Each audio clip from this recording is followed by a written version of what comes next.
Matthew day 4, chapters 8 and 9, and today full of the miracles and wondrous works of Jesus as he came down from the Sermon on the Mount, and now he is just walking around with great power. And I want to read to you a famous little story and probably make the same point that many preachers have made before, but it's worth making again. Now when he got into a boat, his disciples followed him. And suddenly a great tempest arose on the sea, so that the boat was covered with the waves, but he was asleep. Then his disciples came to him and awoke him, saying, "Lord, save us, we're perishing." But he said to them, "Why are you fearful, O you of little faith?" Then he arose and rebuked the winds and the sea, and there was a great calm. So the men marveled, saying, "Who can this be, that even the winds and the sea obey him?" Who can this be? I mean, it's such a classic moment. Like, these guys hadn't realized yet who this was.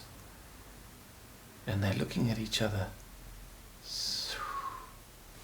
Who can this be? Man, nobody can speak to the wind and it obeys them. No one can just speak to the sea and it obeys him as if the sea is a creature and it obeys his word. He's tamed it. Who is this? Have faith. Jesus says, "Oh, you of little faith." Where's your faith? Why were you fearful?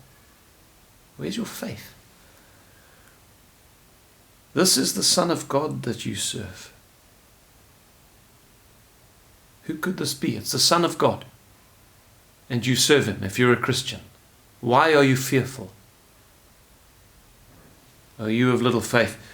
He still controls the winds and the waves. He still controls the whole of this physical creation. It's his. He controls the weather patterns. And my friend, he still controls everything that happens in your life. And with a single word, he can calm the storm in your life. Oh, you of little faith, why are you fearful?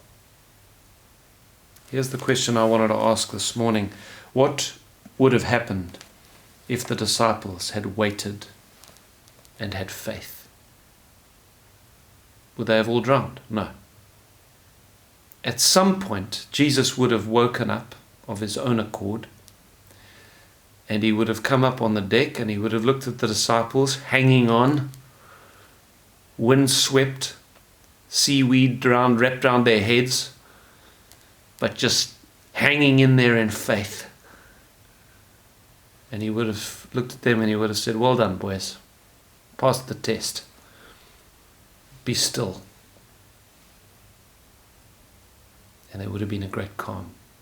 And they would have taken the seaweed off their heads, smoothed over their hair.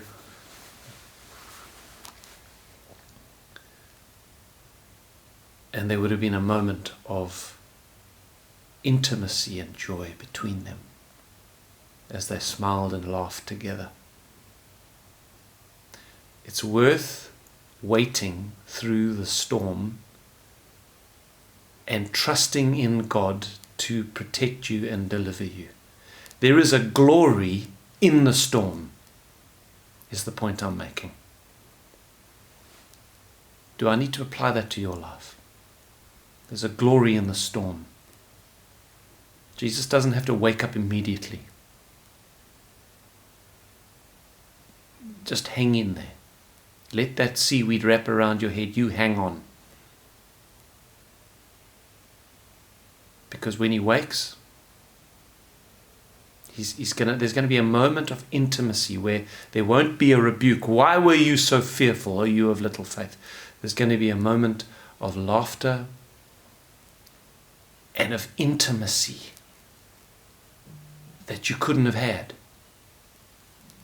if you hadn't have waited in faith and trusted God. God bless you. See you tomorrow.